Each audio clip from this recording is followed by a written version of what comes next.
Hey.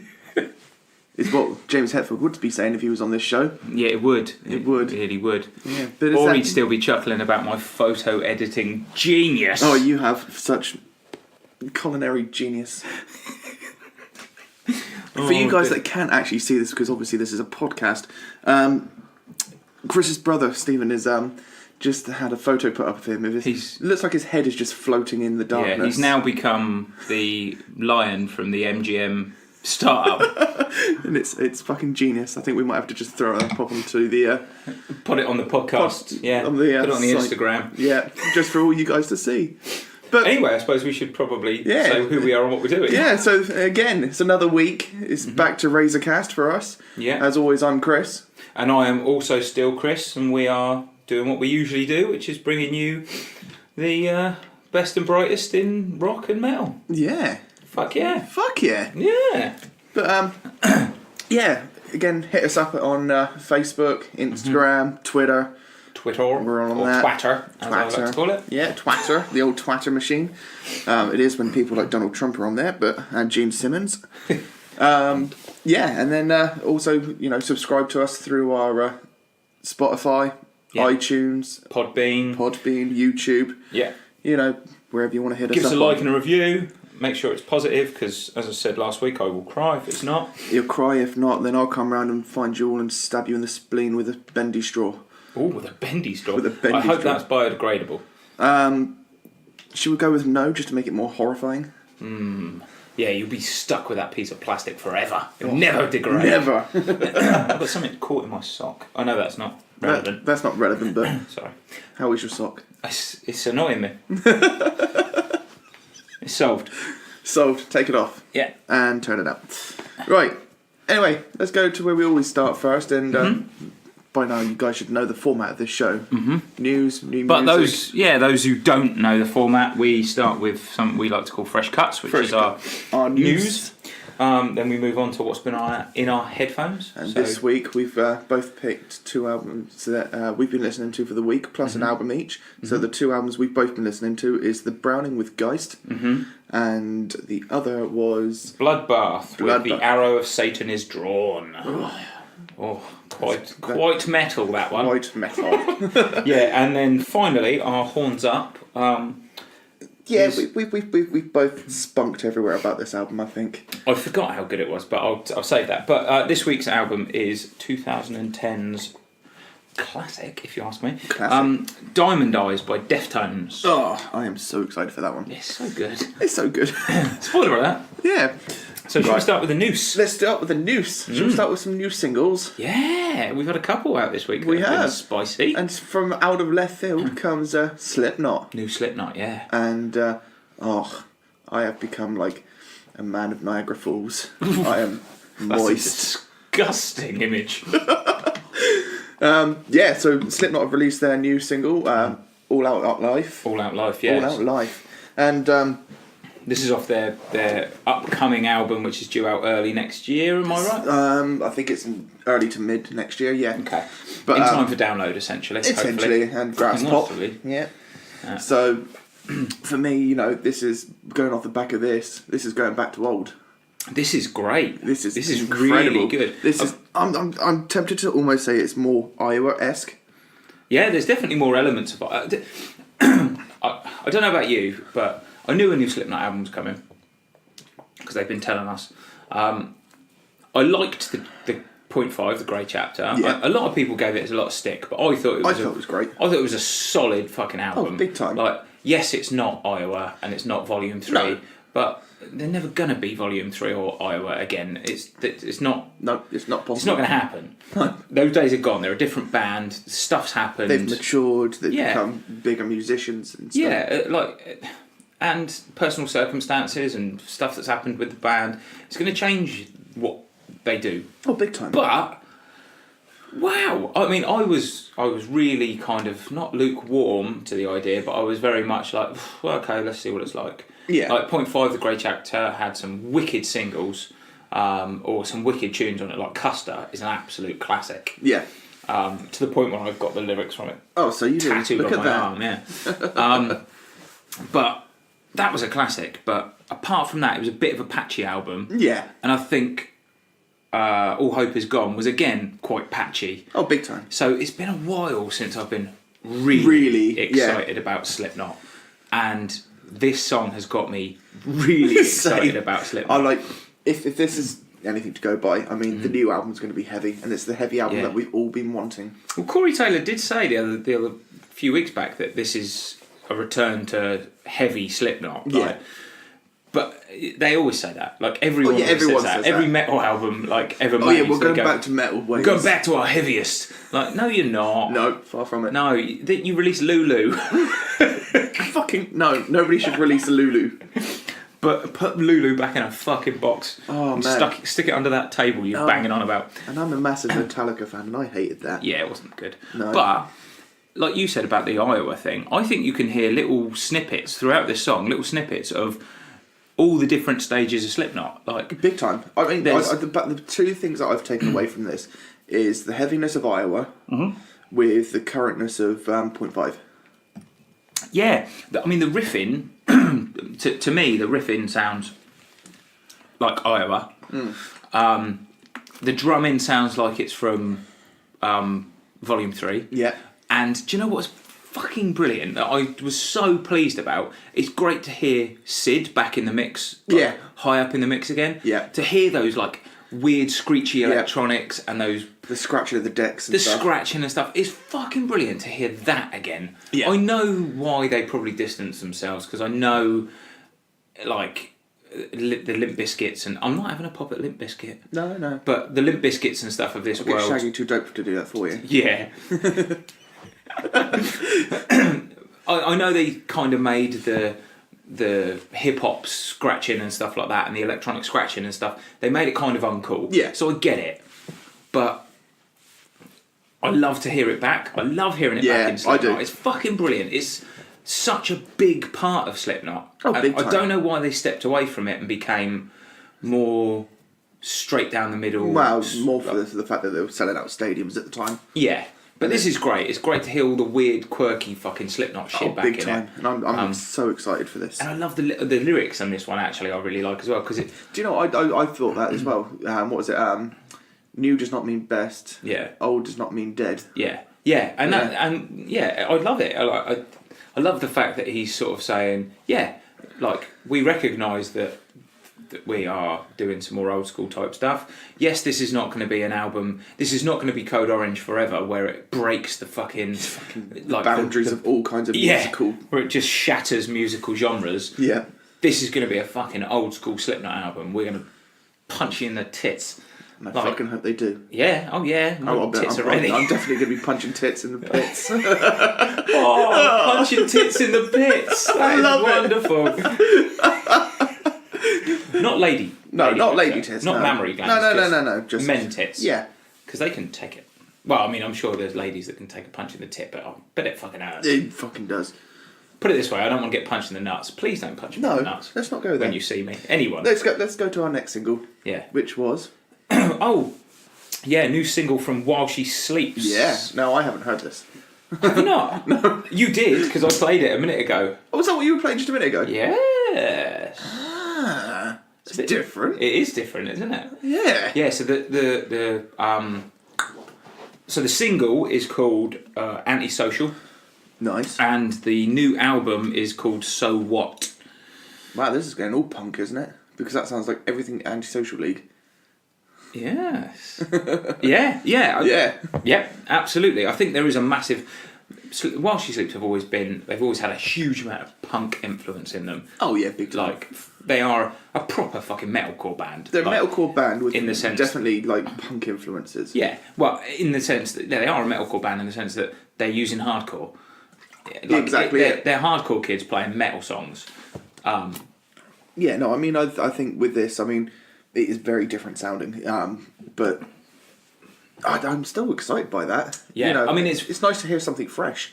Yeah, absolutely. The thing I fucking love about While She Sleeps is when they first came out. Like, I'm not talking the North Still Stands for Nothing, like their EP. I'm talking the first album. This Is the Six. When This Is the Six dropped, it was in this period where metalcore was dying a death. Yeah. And then they were undoubtedly a metalcore band, but also so much more and so different to every other metalcore band at the time. And that album is still I still listen to that album probably at least 2 or 3 songs from it, probably once a week. Yeah. But it's that fucking good. And then what they did is they got pretty big on that, and then they moved on and they did Brainwashed, which is so different. Yeah. It's so expansive and there's so much going on in those songs and it twists and turns but all still very While She Sleeps. Yeah. And then we got You Are We, which again is fucking totally different. Yeah. And this, I don't know about you, but this to me sounds this sounds like the evolution of You Are We. Oh, big time. It sounds like the first time that they've taken a jump in the same direction. Yeah. In the past, they seem a little bit like they're doing serpentine motions. It's like a lot like Trivium in a lot of ways. Mm-hmm. Take out the bad albums, then you have the evolution period, where today they sound so much more evolved and musically, technically brilliant. Really. Yeah. And this is the same with While She Sleeps. Yeah, other than they haven't had the bad albums. Yeah. So they're on that sort of what they call the 5-album curve. Oh yeah. I mean, I'm really excited for the new album. I'm always, excited for new While She Sleeps albums because they're always fucking brilliant. They're albums that on the surface of it, when you first hear the While She Sleeps single that comes out, you're like, oh, banger, can't wait to hear that in a club or can't wait to hear that in a pit. And then you get the album and the more you listen to it, the more and more you get out of it. Big time. Which is amazing for a band that ostensibly are a metalcore band. Like metalcore is not it's not traditionally the most highbrow No, I mean upon the sort of heavy metal kingdom, as say, metalcore has never been high up. It's been sort of a very distanced sort of genre. It's not the most highbrow intellectual kind of it's not chin strokey type music, but While She Sleeps managed to fucking pack their songs with so many twists and turns and so many different elements. Like this one has got, Antisocial has got a much, I think maybe going on tour with Architects. Might have pushed them in the right direction. Yeah, pushed them in a more they're leaning a little bit more on electronic stuff. There's a little bit more electronic wizardry in it. And I think they've picked up on more of the song structures of what Architects would do. Yeah, that kind of I mean, I'm not saying that While She Sleeps have gone tech metal. Actually, they've gone the opposite. They've gone kind of more straight down the middle, kind of more straight up metal than they have probably ever been. But those electronic bits and those kind of ambient noises in the background and stuff that Architects use to just create these fucking huge atmospheres, I think that's what they've done, and they've done it really well. Really, really well. I'm excited. And I can't wait to see them. A new album means that they tour, and if those of you who haven't seen While She Sleeps live are either unfortunate or fucking idiots. There is no in between. No, there's not. Right, shall we go on to some more news? Yeah. I didn't know why I talked into my bottle like, burn. Hey. So Ghost have come out just a couple of days ago and said that there's possible new music coming already for next year.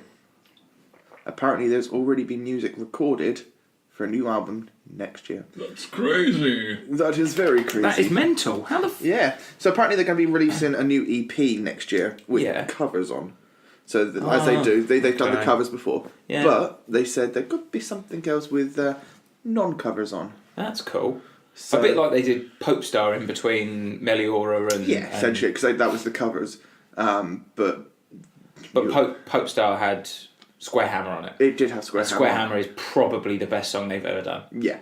It's fucking brilliant, that. It is. I listen to that song so often. Monstrous Clock's one of my favourites, though. Monstrous Clock is a great song, but Square Hammer is the song that they are going to be playing at the end of sets in front of 80,000 people. It should be. They always got to end with Monstrous Clock. No, it shouldn't be. It should be Square Hammer.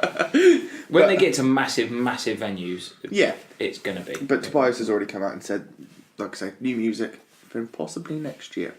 Well, do it, Tobias. Don't tease us. Yeah, Maybe a little tease, you tit. What have you got, sir?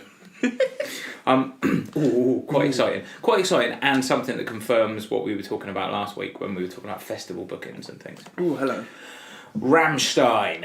Yeah. Rammstein are touring. Yes. So, last week there were random Rammstein logos going up on buildings all across Europe. Was there? Yeah. I missed that. Just like... Nothing here? Nothing in Southampton? not in Southampton, no. Rubbish. Just in major cities around Europe, there was just buildings that the side of the building at night was just lit up with the word Rammstein.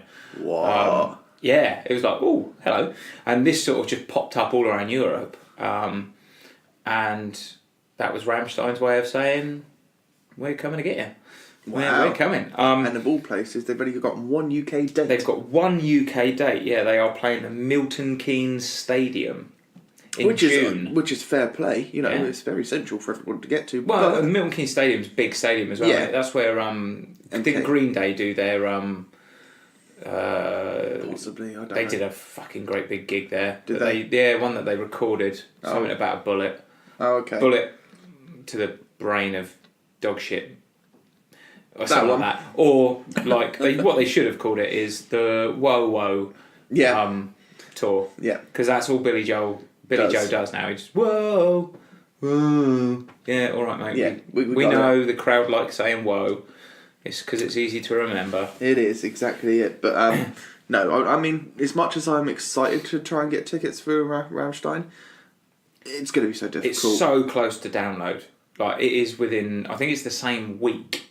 Really? I think so. I think it's the following weekend. I'm pretty sure. It's like the 9th, I think. Or it might even be the same weekend. It might even be. I don't know. But it's the 9th or the 16th or something like that. I know it's June. I know it's really close to download. Which makes a massive amount of sense as to why they're not playing download. Yeah. It does really surprise me, though. But this is what I don't understand, because they said they were going to be doing festivals, and they're not on a single festival. Maybe. Well, I don't know. They're starting their own festival? Potentially they're doing a Not Fest. That would be quite cool. Fucking hell would it be? Imagine Rammstein doing their own festival. It would be fucking bananas, What, wouldn't it? if they could have the pyro and everything for every band? I'm thinking... Could you imagine, like, Parkway Drive do pyro with Rammstein? Oh, you'd blow up planet Earth. You would. You'd make... Milton Keynes would just become a crater. It'll be like Vietnam with napalm all over again. Yeah. It would be. It'd be fucking bonkers. But, on that note, like, imagine... if you could pick any two bands, really, to host their own festival, it would be Slipknot and it would be Rammstein. Big time.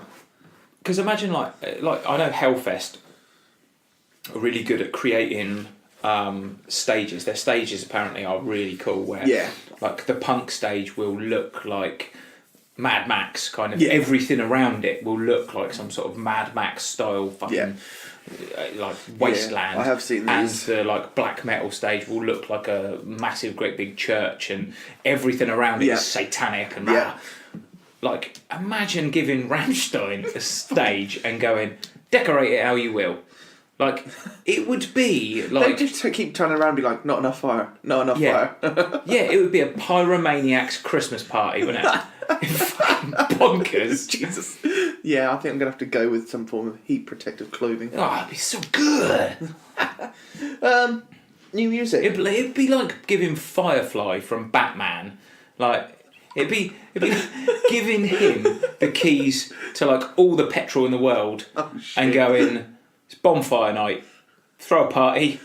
Yeah, I'm just going to burn everything. I'm going to set fire to the fucking Great Wall of China. So basically what we're hoping for is, by the end of the night, Milton Keynes Stadium to be a pile of ash on the floor. Yeah, ideally. Yeah. I would like Rammstein to take off at the end of the whole fucking set, to take off at the end. All of it just rise to the air. And burn Milton Keynes to the ground. Oh dear. There's too many roundabouts. There is way too many roundabouts. New music from Korn. Whoa, what? Yeah, apparently they're going to be recording their new album, and what's his name? Jonathan Davis has said it's going to be very groove orientated. Oh, I like groove. Yeah, we all like a bit of groove. Oh, I like groove. So are we thinking maybe Untouchables kind of? Possibly. Nice big bouncy riff. Well, I don't know. I mean, you know what he's like, and pulling off of his experiences in life. I'm glad you said life there. Dirty-minded bastard. Pulling off his experiences of life. Obviously with the passing of his wife recently. Yeah, that's fucking rough. And to make a groove-orientated album. Do you reckon this is going to be quite a personal album for him? Yes and no, I think. I think he's... I mean, it seems to me a little bit... Like, Jonathan Davis has always been very, like, heart on his sleeve kind of thing. His lyrics are always very... But it does seem like he's stepped away from that a little bit. I don't know whether or not... A little bit. Yeah, like, a little bit, yeah. I suppose... I mean, if you're a fucking bloke of his age, he's what, in his late 40s? I'd imagine mid-40s, something like that, yeah. When they did that... they did their first album, didn't they, in full? They toured that. Having to play Daddy on stage every night. Fuck that. Like, for a man in your mid to late 40s, you'd kind of want to go, do you know what? I'm kind of fed up of essentially emotionally carving myself up every night on stage. Yeah. I'd quite like to do some music that's a bit bouncy and a bit fun. Hence the, what was the Path of Totality? Yeah, Path of Totality was that. But even the later out, like the two that they did after that, with like Love and Meth and stuff like that. I know Love and Meth is kind of he talks about is kind of the fact that he's a bit of an oddball. Yeah. And I know on the new one, Rotting in Vain and stuff like that, and Insane is kind of like, oh yeah, I'm a bit wacky, I'm a bit bonkers, there's some stuff wrong with me. But it's very bouncy and fun rather than being and that's what I'm hoping for this new one. If he's... I just don't want Jonathan to be sad. No. Don't be sad, Jonathan. No. It's all right, we like you. We love you. Any more news from you? No. I've got one other. Yes, please. If you ever get married... Yeah. Been there, done that. Yeah. Didn't get a t-shirt. No, they didn't sell them at the merch store. Steven Tyler has now become I saw this. A minister. Who the fuck wants to get married by old Codlips McGill? Yeah, right. So Steven Tyler from Aerosmith will now marry you. If you... Not...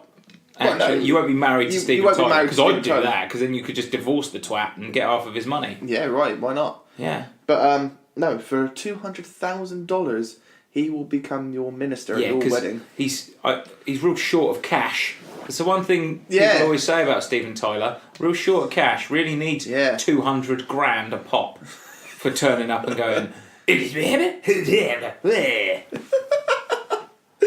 Oh, he'd be such a dick as well. You know he would. It'd be make it like if you've seen him on the Joe Rogan podcast. I haven't, no. It's so funny. Like Joe Rogan is fucking brilliant. I like Joe Rogan. He's a fucking awesome guy. Steven Tyler starts being all weird and kind of like basically Joe Rogan asks him serious, straight down the line questions, and he doesn't want to answer them because he's weird. So he starts going all weird and doing all this like scatting and stuff, and here's Scooby Bow. And Joe Rogan's like, you're not getting out of it that easy. That's a weird thing to do, Stephen. Why are you doing that? And he just keeps quizzing him about it, and he's like, I don't know where to go, I don't know where to go. Make him feel really uncomfortable. It's so good. It's so... like, don't pause the podcast now and go and watch it, but... Well, no, you can if you like. Just watch it. It's just as long as you come back. Just come back to this podcast. It is fucking funny, honestly. I will have to find that. He squirms like a little cod-faced freak. That's awesome. Yeah. Well, we'll leave it there for Fresh Cuts. Yeah, okay. And shall we head over to our new music we've been listening to? Let's do this, yeah. Where shall we start? I'll allow you to choose. Shall we get it over and done with? Yeah, let's do this. Let's get rid of the Browning first. So the Browning are a band from Kansas City in Missouri. Now I've been following this band since 2011 when they released their debut album. Mm-hmm. And yeah, they're essentially a trancey death grindcore band. I called them Death Dance. Yeah, they're a deathcore album that do dance music. Yeah, that's essentially it. Yeah, and they were very heavily influenced by the trancey sort of way of things back in their early stuff. Yeah. This is their now fourth album, Geist, and yeah, I don't know how I feel about this one because it's not how I remember them. I think more so they're trying to appeal to more people. So obviously they're going to try and take the sort of more contemporary way of things, which is what they've tried to do on this. I mean, they've gone with clean vocals as well, and everything. Structurally, the songs are made for the mainstream, and I think that's taken it away from them for me. I mean, I don't know a huge amount about them early doors. I think I listened to their first album, and at the time, I think I quite liked it. Like, it was kind of... it was different. Yeah, it was a bit... I don't want to sound insulting to their first album, but I'm going to. It was a bit like a dumb version of Enter Shikari.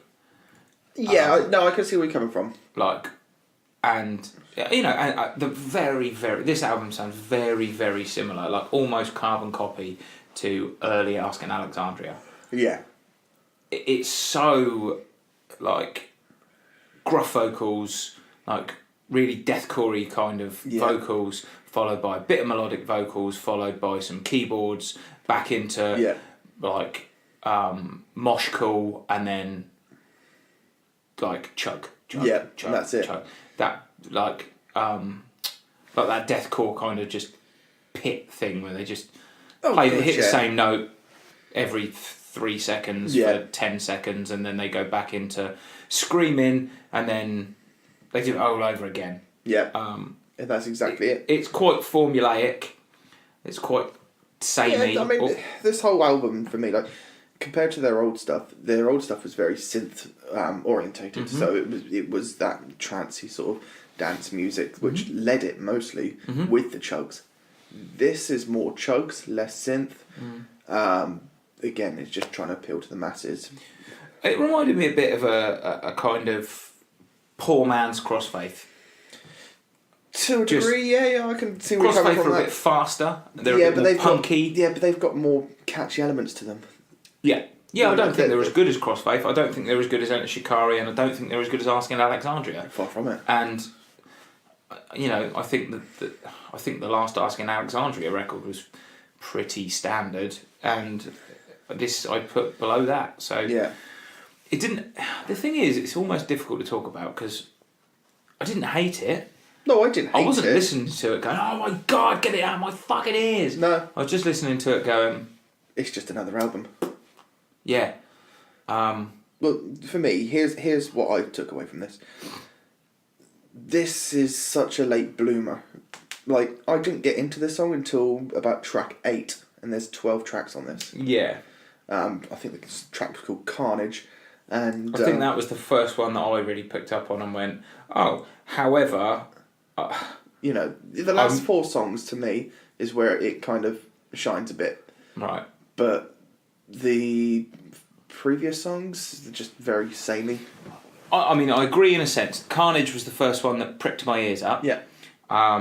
Because I think that, like, there's a few tracks at the start. There's Beyond Stone and Final Breath that are really fucking vanilla. Yeah. Like, it's wallpaper paste. It is.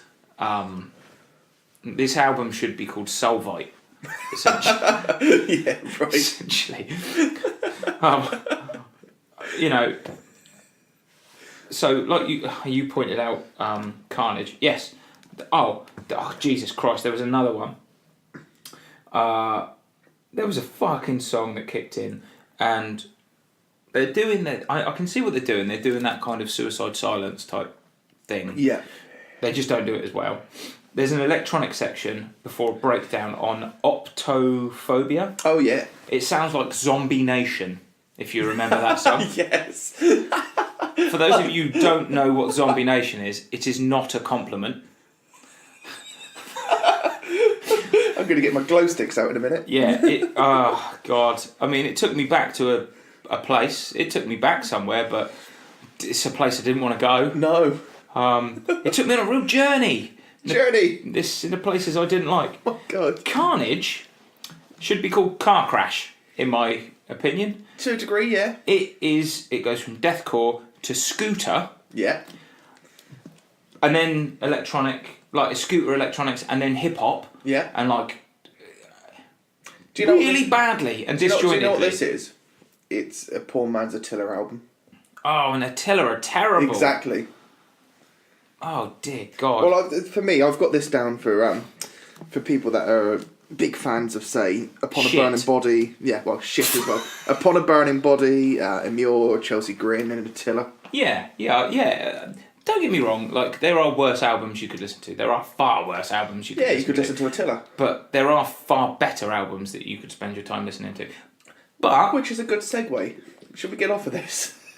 Go on, what's your butt? I was just going to say, but if you're really into the bands that you've just mentioned, or you think that Asking Alexandria's last album was the greatest album ever made, one, you're an idiot, and two, this will be brilliant for you. You will love this. Exactly. But don't say we don't think about you guys. yeah, you numpties.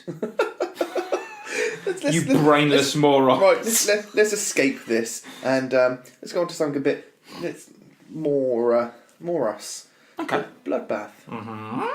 With the arrow of Satan is drawn. And it very much is. Pretty metal, this, isn't it? So metal. Right. So on the background of this is a death metal supergroup that was founded in 1998 by Mikhail of Opeth and Anders and Jonas from Catatonia. Mm-hmm. After Mikhail's left the band, he was then shortly replaced by goth doom singer Nick Holmes from Paradise Lost. Mm-hmm. And for me, so I had this down as a mixture of death metal meets rock and roll, which I would like to call death and roll. I think that's been taken. I think it is. already called that. I think it is. But that's exactly what it is. Mm. For me, when I sat down and really intensely listened to this, you can definitely get the rock and roll elements to this, underneath all the death metal. Mm.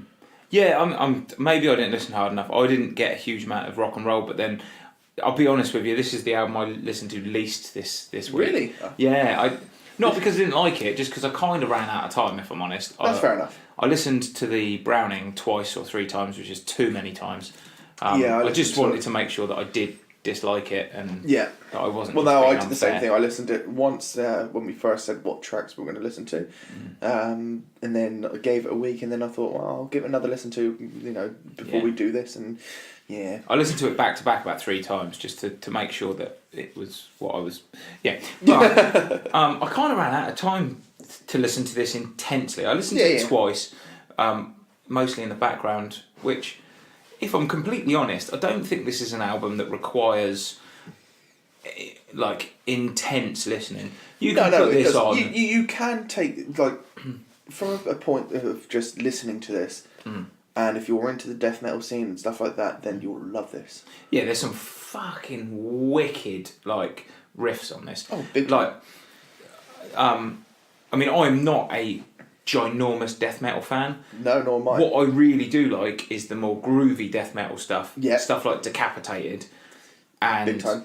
Yeah, and there is a ton of really good kind of groovy death metal riffs on this. So, being this is a supergroup, on track 2, Bloodicide. Yeah. They also got 3 other members of death metal bands to come in. Oh, did they? They did. So they had Jeff Walker from Carcass. Yeah.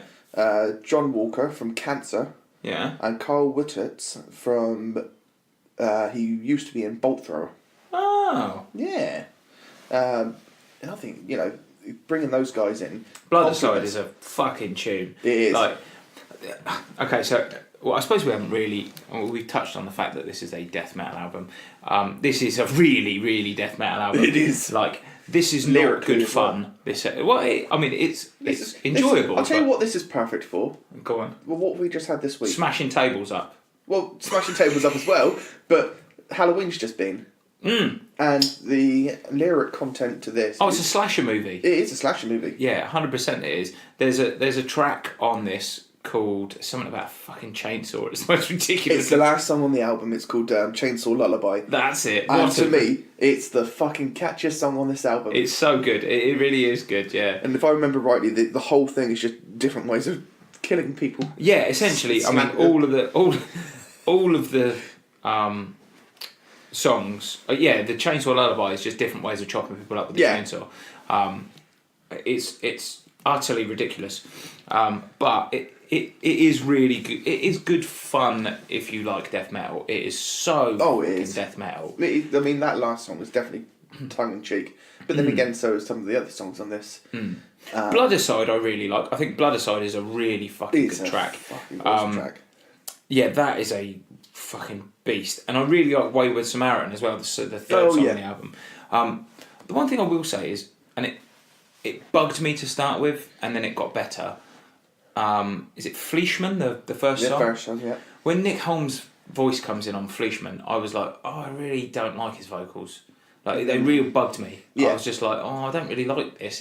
It sounds like every other death metal. Well, no, it just didn't sound very punchy or powerful. He kind of sounded growly but distant and kind of, like, I don't know, like he was downstairs in the basement chopping people up and growling, and I could just about hear him. And I was like, no, I want to be the bloke on the table being chopped up. Yeah. Going, like some sort of insane psychopath. That's what I want from a death metal singer. I want a death metal singer to sound like they are in your face screaming at you while they're butchering you. Like, that's what I want. Yeah.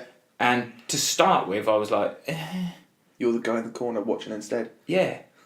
Yeah, I was like, meh.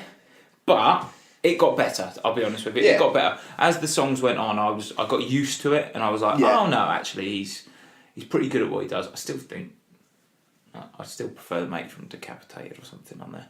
Yeah, no, I mean, I think they, it's the fact that they've brought in other death metal legends to this, bringing in other death metal people like Decapitated. Do you know who I would really like to hear on this album singing? Go on. Is Max Cavalera. I'd love a little bit of Max Cavalera on one of these songs. So this would be awesome, yeah. That'd be quite spicy, wouldn't it? Oh, quite spicy. But yeah, no, I mean, like I said, I really enjoyed this. I didn't think I would. Like when we first talked about it, and I thought, this is gonna be a hard one for me to get into. But no, I've been. No, it's surprisingly. Fair, it's surprisingly sort of easy to get into. Yeah. For a death metal considering album. It is very death metal. Yeah. Like I said, I'm not the biggest fan of death metal, but I still really enjoyed listening to it. It wasn't like I was sat there going, "Oh, this is too much," or "This is too."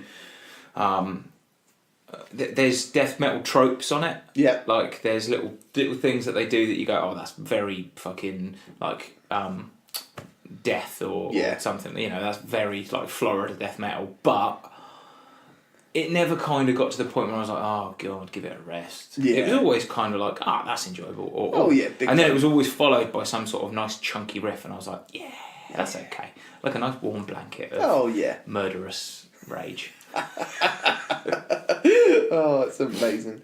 That is Bloodbath with The Arrow of Satan is Drawn. Yeah, it's well worth a listen if you like things slightly heavier. Yes. Or if you like the sound of sort of serial killers at work. Yeah. If that's work, I don't know.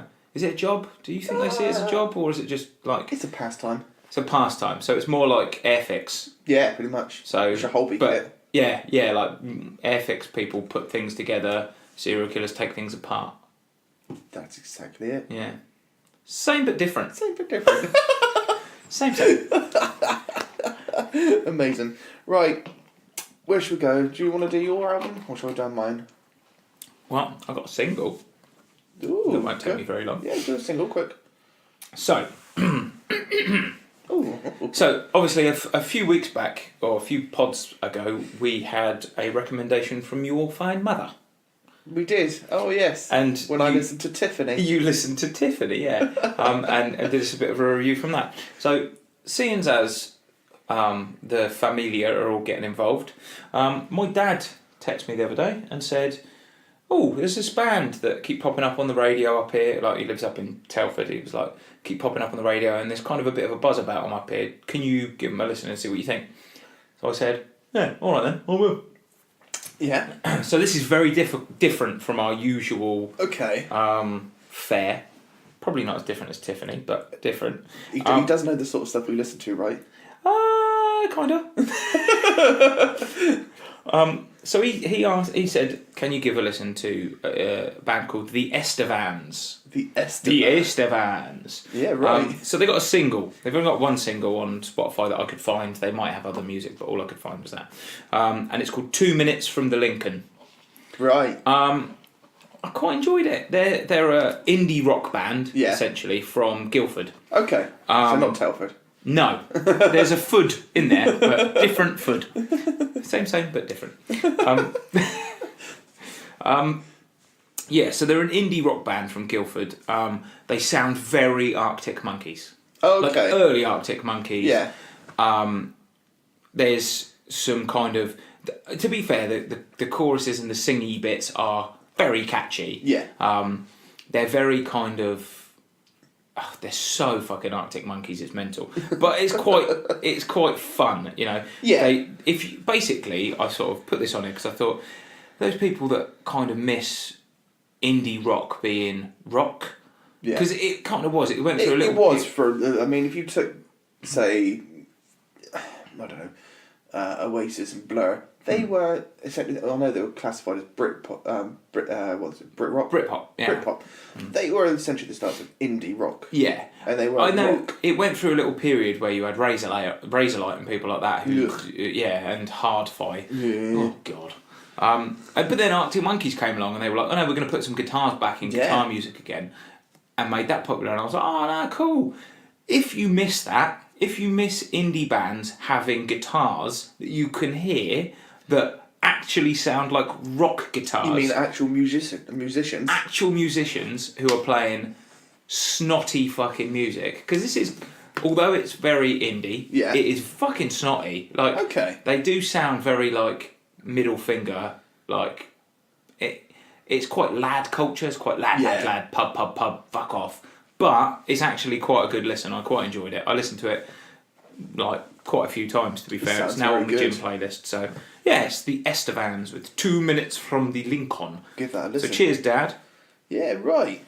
I'll go on a quick one for an album. I've got 2 albums technically this week, but I'll go very quickly on this one because, I didn't know what to choose between, so I'm going to go with the other one as more in depth. So this is from a band called The Casualties, their new album called Written in Blood.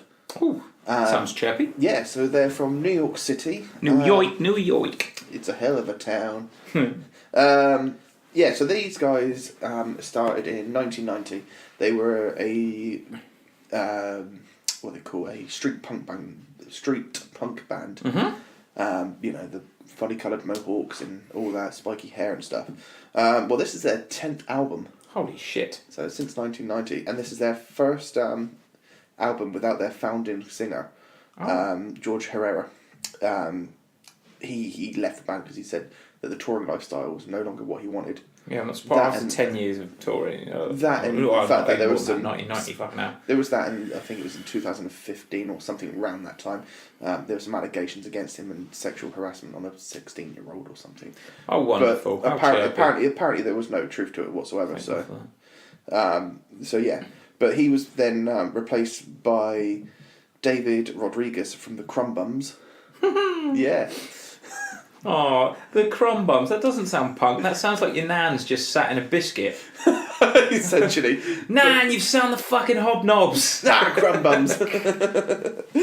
But, so he's come in and replaced George for the first time ever in this band's history. Yeah. But this is a fast and furious punk album. Nice. Like, proper punk. It's got that timeless sound to it. This is very much... If you think in the realms of Cancer Bats, but with just a lot more swagger. Okay. Very punky. But is this old school punk? Like, if you not old school in the sense of Sex Pistols or anything like that. Yeah. You're thinking a bit more... But old hardcore. Old hardcore, yeah. Sick of it all, early Sick of It All, very Madball, yeah. stuff. Yeah, that sort of stuff. But I've got this written down as more for fans of GBH, The Exploited, Total Chaos. Cool. So yeah, definitely go and check it out because it's good. It's a good listen. I do like a bit of punk. Yeah, I do. Yeah, I like a bit of punk. Yeah, so definitely that sort of thing. But quality. Yeah. Do you want to start with your in-depth album? Yes. Okay. Yeah. So I only actually had one sort of album that I've been listening to, and I've been listening to it a lot. So I decided to go off and listen. Basically, the band are called Pine. See, now when I first saw it, it looked like pigeon. Yes. P-I... I believe that it's Pine. I think that's how it's pronounced, but it's Pijn. Yeah. And the album is called Loss. So these guys are a band that are signed to Holy Raw Records. Nice. So that's basically all you need to know. Like, if you see an album that is released by Holy Raw Records, it's going to be a fucking great album. Yeah. Go and listen to it. That I think, actually, saying that, I was thinking about this the other day. Holy Raw now do like a subscription service. Oh, really? Yeah, so you can pay a monthly subscription and they send you everything they release. What? Yeah. That's nuts. It's cool, isn't it? It's like your own personal Spotify, but with actual records. Yeah. So you get like, I think you can sign up to different levels. So you either get the CD or you get the vinyl and stuff like that. But I'm definitely a CD guy at the moment. yeah, well, I haven't got anything to play vinyl on. No. So, well, I have got some. I just don't have any. I just look at it and go, oh, it's nice, isn't it? But yeah, Holy Raw do that. So I thought that was fucking cool.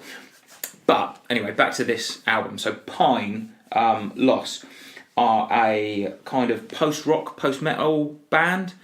A little bit in the vein of kind of Mole.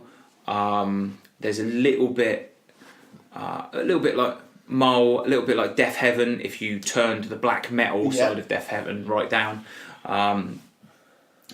It's mostly instrumental, this album. Yeah. I was going to say, when I heard the one song that you played earlier, it was very ambiency. There are vocals, but they're really sparse. Yeah. They're not the driving force of the band.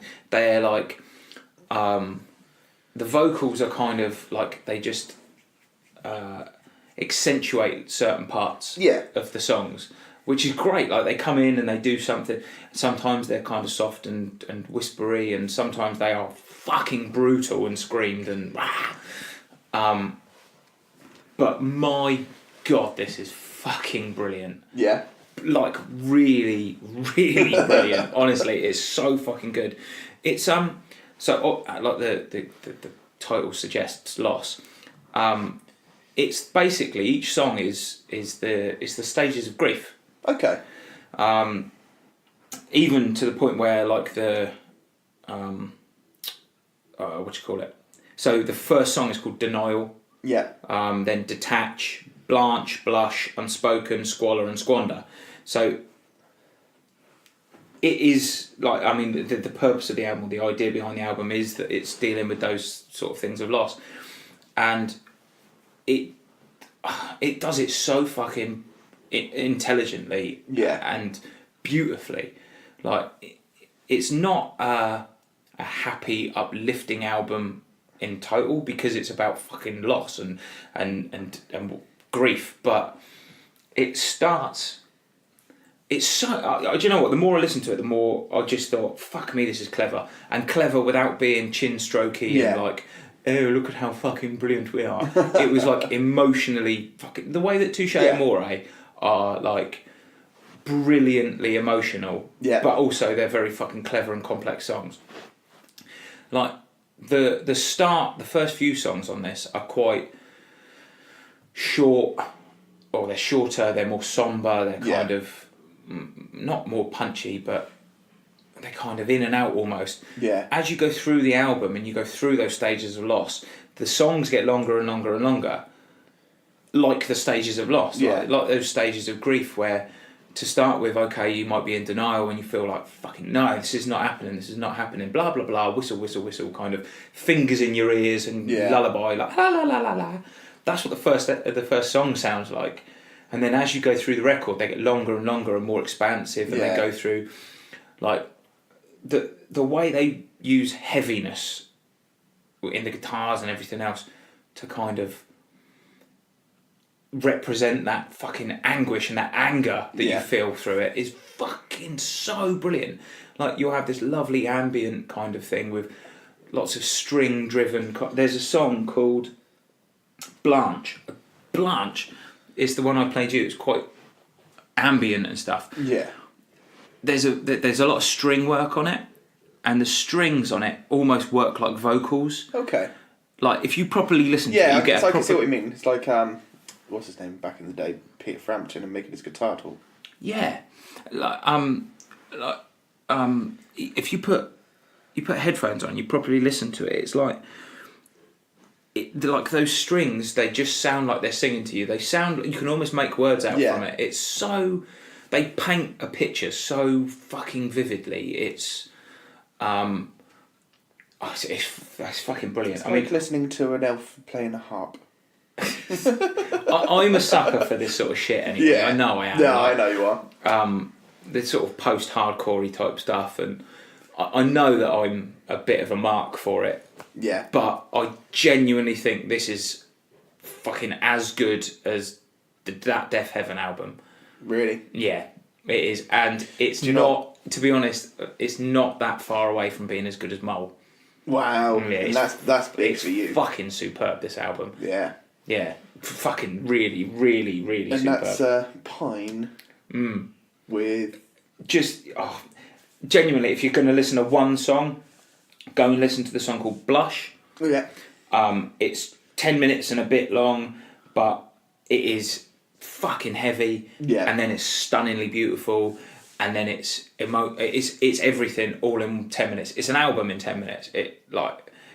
In that one song, they do stuff that bands try to do across entire albums and don't manage it. Wow. It's that fucking good, yeah. Fucking hell. Yeah. An album in a song. Yeah, it's fucking brilliant. Incredible. I wish I could come up with a better adjective rather than fucking brilliant. But I'm a bit flabbergasted by it, if I'm honest. Yeah. Yeah. Wow, and that's Pine with... Loss. Great. Well, I'll tell you what, it's not a million miles from what I've been listening to this week. Mm-hmm. So I've been listening to a band called Daughters with their new album, You Won't Get What You Want. I've heard about this and I really, really want to check this out. Fuck me, you should get on this. Yeah. Because it's not a million miles away from what you've been describing with Pine. So Daughters are from Providence in Rhode Island. Yeah. This is their fourth album. And it's their first in 7 years, I believe. Jesus. But this is also their debut album on their new record label, which is Epic Recordings, which is the studio record. What do they call it? The label founded by Mike Payton, as known from Faith No More. Yeah. Lunatic Legend. Yeah. So already this is what you're going to get, suggested to you. The whole lunacy sort of thing. But this is a fucking great experimental sort of hardcore rock album. I've heard this is quite difficult to listen to. It can be. It can be if you have to really go into this with a broad mind. But it's no different really to the ambiency sort of thing that you've just been describing. Yeah. Because this is... If you take the likes of, say, Touche Amore, vocally sort of driven on his emotion and stuff like that. Yeah. But then, I know this is going to sound really weird, but take the sort of stylistic ways of, like, Shining from Norway. Yeah. Hey, do you guys like jazz? No. Alright, take away the sax. But you still got that sort of ambiency sort of sound. This is very driven on sort of the vocals, very driven. The time signatures on this are so weird, all over the place. There's, I can't remember the name of the song, I've got it on here. Where the whole thing is, like I say, it's all driven on the complexity of the hardcoreness of it all. Yeah. And then it just drops a random track in, which is very slowed down, very sort of doomy. Less sex, it's called. Mm-hmm. But as the title suggests already, you won't get what you want because they're just going to take you from one direction to the next, and even throw in a left hook. Yeah, pretty much it. But no, the slow beats, really sort of complement the sort of symphonic sort of ambiency and the dark tones around it all. Yeah. But it is very muddy, very distorted. Yeah. But yeah, this is why I've heard that it was difficult to listen to because it's like you said, it doesn't let you settle. No, it doesn't. It doesn't. A bit like, I mean, I think the best album for not letting you settle into one rhythm or one thing, hook, whatever, is Forever by Code Orange. Like, oh, big time. But this is that sort of thing. It's not an album that's going to let you settle. Yeah. There are odd moments where it might let you settle just for a little bit. Yeah, and then as you get comfortable, it fucking throws pulls you the carpet away from under you. Pretty much it. Yeah. And that's exactly how it is. I think there was another track to this where it almost seems very, slows you down. Mm-hmm. You know, a little bit of piano, and then next thing you know, after that song, bang, straight off again. Yeah. And just it's an emotional roller coaster in some ways. If you don't like sort of being jolted about everywhere, then don't do this. Yeah, no, I do. Yeah, it's a brilliant album, and honestly, I could see this being quite high in my albums. Well, I've just downloaded it as we've been talking. You've been talking about. I've just downloaded it, so I'm gonna fucking listen definitely to that give it a listen to. It's a difficult one to listen to, as you just said, but so worth it. So worth every minute of this. So yeah, that's Daughters with You Won't Get What You Want. No. And as it says, you really won't get what you want. No. Well, talking about what we get and what we want, I very much got what I want this week when we decided to do our album for Horns Up. Oh yes, let's go over to Horns Up. Yeah. I very much got what I want because I got to listen to Deftones all week. Yeah. No, I've been so all over this. You know, this is a fucking phenomenal album. By a fucking phenomenal band. Yeah. Do you know what after the last couple of weeks where I've just been smashing Tool down my throat? Yeah. Like, that sounds really bad. Yeah. Who's cool? Thank God. But yeah, I mean, obviously I've been listening to so much Tool, and as we joked last week, nothing is as good as Tool. So I completely forgot how fucking much I love Deftones. Yeah. And how fucking good they are. I texted you halfway through the week and I was like, I've fallen in love with Deftones again. Like, that's it. Every time I don't listen to them, I kind of forget how brilliant they are. This to me is one album that, you know, if you leave it on the back burner for a little bit and then come back to it, forever you've fallen back in love. Yeah. So let's go a little bit into this. Yeah. So this was released in 2010. Yeah. And this is the band's 6th album. Yes. And the album is called Dimond Eyes for those of you who maybe didn't catch the start. But no, this actually wasn't supposed to be released, this album. No, it was not. Far from it. So this is all based on a bit of a tragedy sort of story.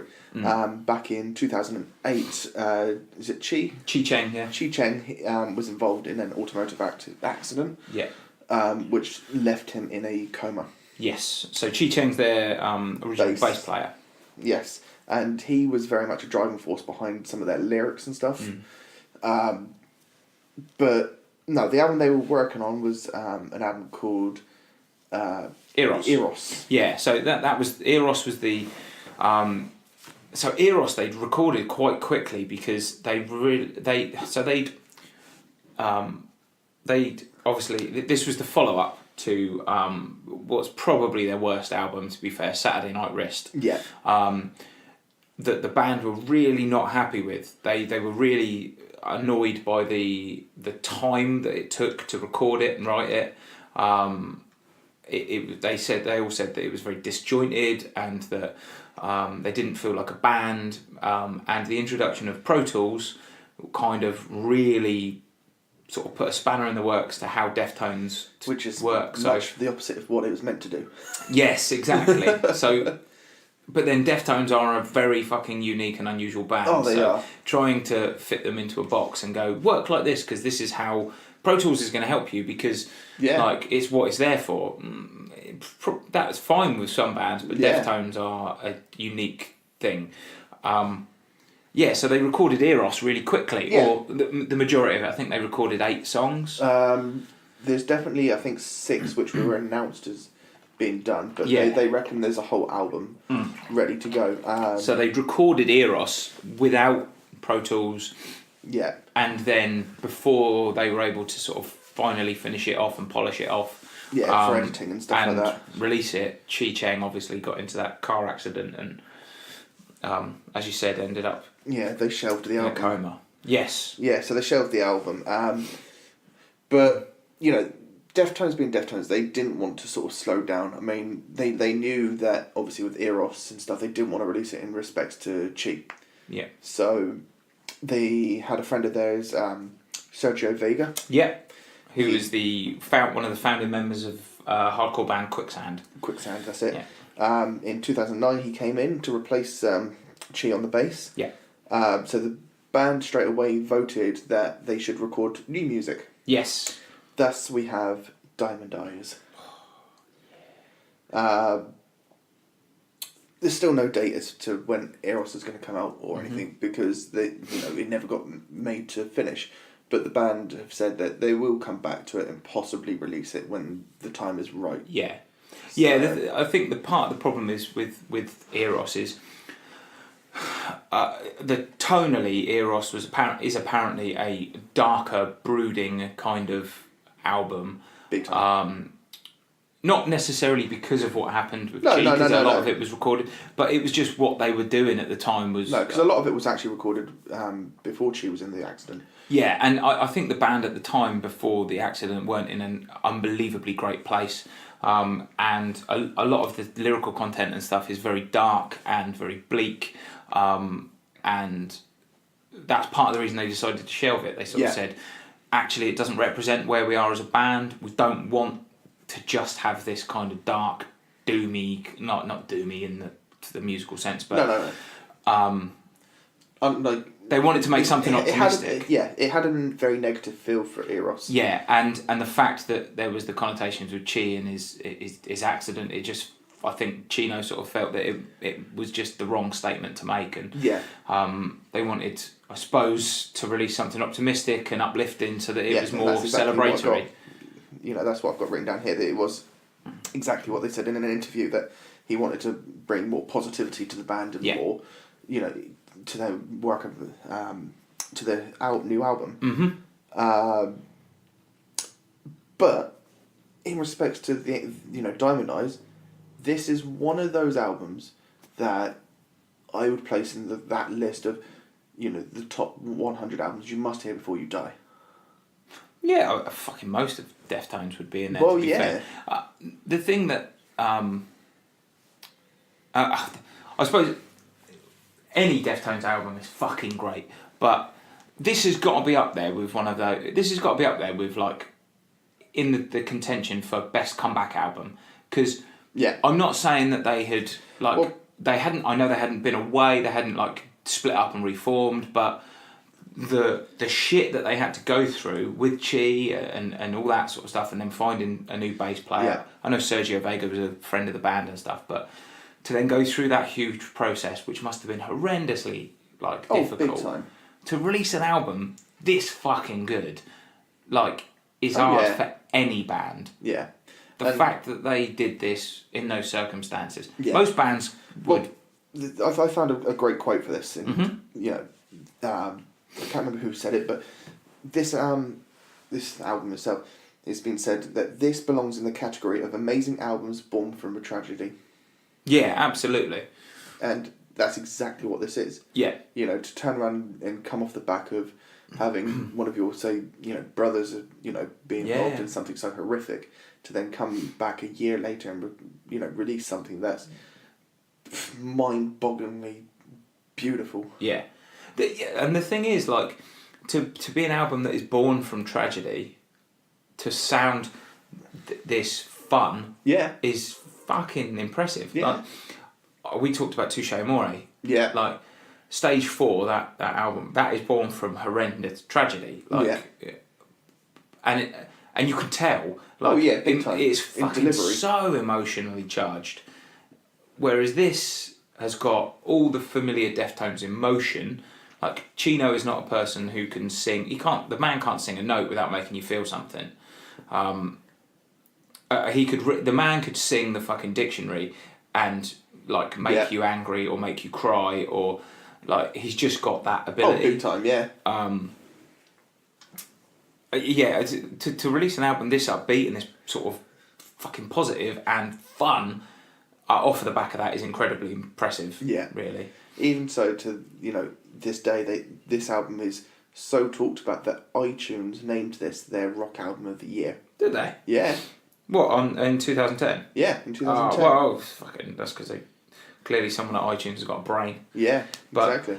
Talking about the Pro Tools, so they recorded this with, I can't remember pronounce his bloody surname, Nick Raskulisken. I'm pretty sure it's exactly perfect what I just said. So he'd recorded with Foo Fighters, Velvet Revolver, Stone Sour, Alice in Chains. Top producer. And they did the whole thing without the use of Pro Tools. Yeah. So basically, they got in a fucking room and they jammed until the songs were bang on perfect, and then recorded them. Which is criminal, because this sounds like something people would have dreamed to have put together on Pro Tools, but to be able to play this live. The crazy thing is, they said that they wanted to keep the raw. They wanted to make it keep the sound of like the rawness to it, and the kind of sound of like a band in a room. This doesn't sound like a band in a room. This sounds like perfect. Like, this sounds like every little piece of it has been like. I don't want to make it sound like it's sort of polished like a pop album, but it's so brilliantly fucking recorded. It's so good. There's no sort of missed note, there's no sort of timing issues, there's no... It's bang on. Every note of it is bang on. It's so good, this album. It is. Let's go into a little bit of the tracks, because... Yes, mate, yes. This whole thing is a complete journey. I mean, you got your heavier tracks on here from, like, Rocket Skates and Command and Control. I love Rocket Skates so much. Oh, I do. It's one of my favourite songs. I mean, Rocket Skates was always played on like the music channels on like Scuzz and Kerrang, always on. But during the same time, obviously they had slower hits like Sex Tape, which another song which was always played. Now, when I first heard Sex Tape, being sort of angsty sort of guy at the time, it wasn't what I wanted. But as I've developed into music and stuff, this is a fucking awesome song. Yeah, oh mate, it's fantastic. Yeah, I mean, this is so talking about Sex Tape. It's not the first time that Deftones have.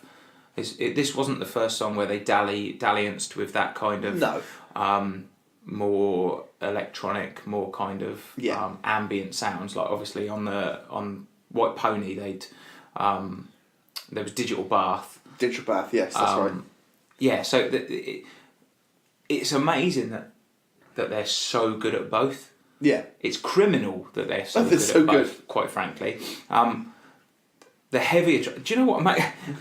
Going back to this album, like, Rocket Skates is a fucking tune. It is. The vocal delivery on Rocket Skates, I forgot how heavy that was. Yeah.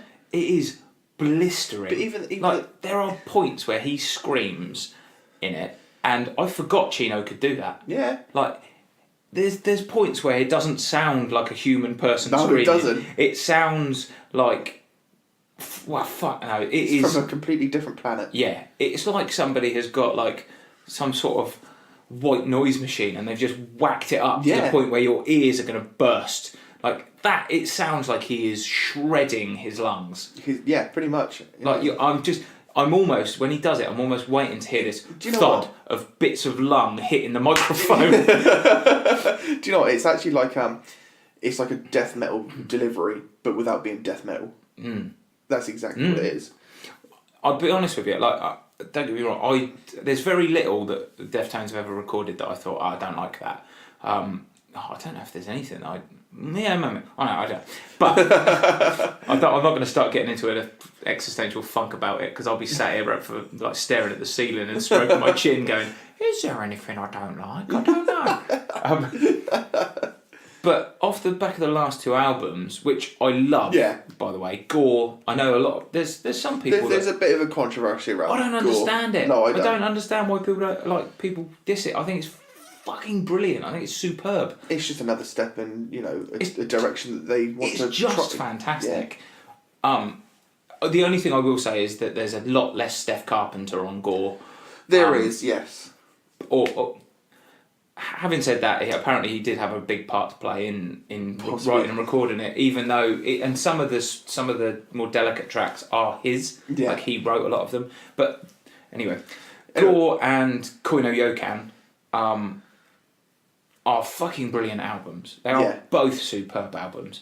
But I forgot that Deftones could be this brutally heavy at times. Yeah. Like the guitar tone on this album is so balls, like it's so fucking anvil heavy. But when you look at the songs like Rocket Skates and Dimond Eyes, they are such heavy tracks without actually being heavy. If you get what I'm saying, like the delivery on all of this makes you feel like, you know, this guy is going through some fucking horrendous times, but you don't feel that. You know, sort of. Well, like I said, it's Chino. Like Chino is. There are very few people, very few vocalists who can. It's very, very difficult to actually get people to feel something. Yeah. You have to be a good singer or a good vocalist to get people to emote. Yeah. To get people to feel something. There are people that are great singers that, like. Well, you can turn around and say, for example, arguably, Celine Dion's a great singer. She's a great singer. The only emotion that it evokes in me is murderous rage. All I want to do is like get those selfish bastards that are floating around on big doors and watching people drown and tip them over. There was enough room for Jack. There was. Let Jack on the fucking door. Why did she let go of him? I She don't said know. she was never going to let him go. Poor skinny little fucker froze to death. She had more meat on her than he did. You had much more chance of surviving than he did. Selfish bastard. Anyway, it's enough of my Titanic rage. Yes. Titanic Rage is a great album title. There's very few singers, like there's great songs, things like Here I Go Again by Whitesnake. Yeah. Right? Don't get me wrong, David Coverdale's got a great voice. He does. Is it his vocal delivery that makes you pumped, really? Not really. No, not so much. No. Like, or maybe he gets you pumped, but is he able to make you cry? Yeah. Is he able to make you question things? No, he's not. I mean, Far from it. Axl Rose is a great singer, but he hasn't got that thing that It drives emotion. he can do certain emotions. Chino can flip it on a switch. Oh, yeah. Off and on, Easy. off and on. From one line to the next, he can make you laugh. Okay. He can make you cry. He can make you angry. I think the one song that really does that is Command and Control. Such a good song. That is such a phenomenal song, and he just turns it on an absolute sixpence. You know, that to me is one song that is just timeless. Yeah, I think the one that vocally, the one that I really love on this album is You've Seen the Butcher. Yeah, It's so creepy. it is. It's so haunting and creepy, and but it never feels depressing. Like there's never any. There's nothing on this album that makes you just go, oh God, everything's crap. Even 976 Evil, you know, that is a song which has the potential of making you feel a little bit depressed, but Chino has that again, that delivery where it still feels upbeat. I think he makes things sound cathartic. Perfect word. I think that's what he does. I think he manages to make music that lesser vocalists would just leave you feeling a bit crap and a bit like, oh.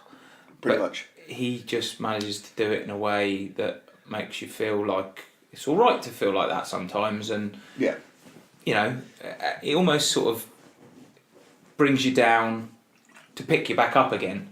And big time. Yeah. But he's so good. It is. He really is. Like, so if you good. guys haven't listened to this album, then fucking just die already. Because this is an album that is so worth every minute of your time. Yeah, it is fantastic, and it's in some respects it gets looked over a little just because of when it came out, because it's a latter day Deftones album. I think some people have got this thing in their head that I listened to Deftones when I was a kid.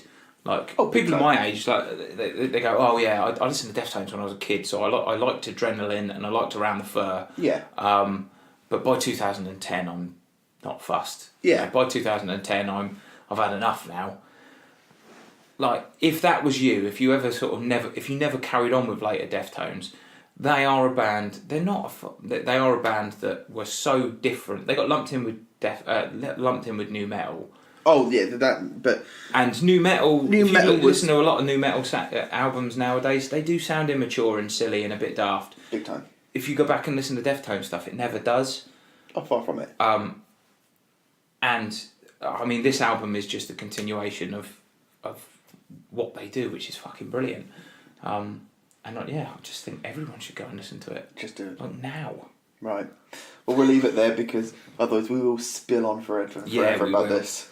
We will. So until next time, we shall leave it there. Indeed.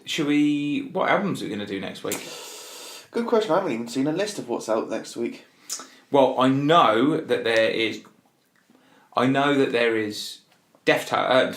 Deftones, not there Deftones. It'd be so good if there was Deftones. The Prodigy have got a new album. The new Prodigy do have a new album. Friday. Even if we don't look at it, still worth a listen to. Even on the previous podcast, listen to our review on Horns Up of Music for the Jilted Generation, because that will get you slightly excited for that. Yes. So there's a new album. Okay, so there's a new album by the Prodigy that came out on Friday. There's also a new album by Sick of It All that came out on Friday. And there's also the Tenacious D thing. Tenacious D, might be post-apocalypto. Not that I like Tenacious D, but it might be worth talking about. But there's also The Algorithm. Okay, cool. Which is another sort of trancey, Prodigy-esque album. Okay. Hollywood Undead have released an EP. No, thank you. No, thank you. I've had enough of listening to shit music this week with the browning, with the brown stain. The brown stain. We'll have a discussion. Yeah, we'll have a discussion. Keep your eye on the socials and we'll post it up, see if you can... Guess what they are. Guess what we're going to listen to. Although I do know that our Horns Up next week is going to be very nice. Oh. Very, very nice. Because next week... Well, basically from now until next time we record, I can get to go away and listen to Lateralis by Tool. Oh, so it's a beautiful album. It is. And I listen to it now. Listen to it now so that when we talk about it next week, you can agree with me, essentially. Because that's all you're going to get from us. Until next time, guys. Laters. Cheery bye.